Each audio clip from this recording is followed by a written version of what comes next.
Monsieur le Président, chers collègues, vous nous annoncez une inscription maîtrisée de 44 millions en crédit de paiement cette année.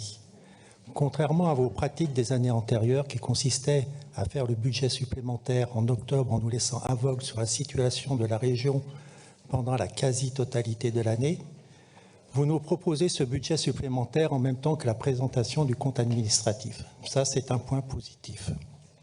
Nous aurions souhaité y voir une baisse de nos dépenses et malheureusement, nous constatons une baisse des recettes de 15 millions sur la TVA et de 30 millions sur les cartes grises.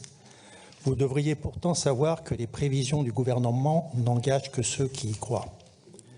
Vous vous plaignez de la baisse des recettes des cartes grises, mais ce n'est nullement un hasard. Si les gens n'achètent plus de voitures, c'est le résultat de votre politique.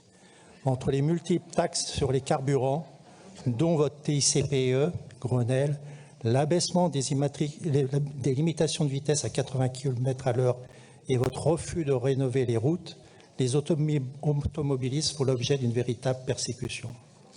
Par ailleurs, sans l'inscription du report à nouveau qui permet une moindre augmentation des emprunts, c'est l'endettement des régions qui continuerait à progresser dangereusement dans cette période de taux élevés.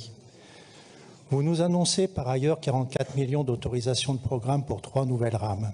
Cette annonce intervient opportunément aujourd'hui où nous votons une nouvelle convention TER.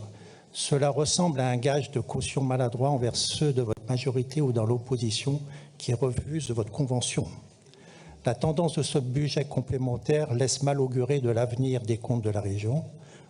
En tout état de cause, comme ce budget supplémentaire constitue de votre aveu même un ajustement par rapport au budget primitif de 2023 dont nous avions dénoncé les errements avec un endettement supplémentaire, une incapacité de maîtriser les dépenses, un gaspillage d'argent public dans de nombreux domaines et en cohérence avec notre opposition à votre politique, nous voterons bien entendu contre cette délibération.